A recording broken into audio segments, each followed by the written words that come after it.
নমস্কার বন্ধুরা, আমাদের সবার বাড়িতেই এরকম পুরনো ইউজ হওয়া খাতা বা খবরের কাগজ থাকে, যা আমরা ফেলে দিই বা বিক্রি করি। কিন্তু আপনারা জানেন কি, এই পুরনো ইউজ হওয়া খাতা বা খবরের কাগজ দিয়ে একটি সুন্দর এবং অ্যাস্থেটিক হ্যান্ডমেড পেপার তৈরি করা সম্ভব? জানেন না তো?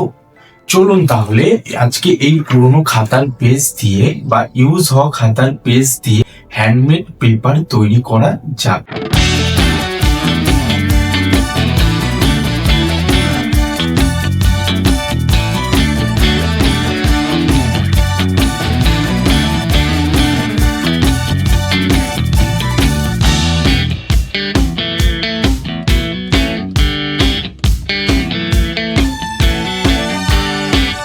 দেখুন বন্ধুরা, আমি এই একই প্রসেসের মাধ্যমে দুটি কাগজ বানিয়ে নিয়েছি।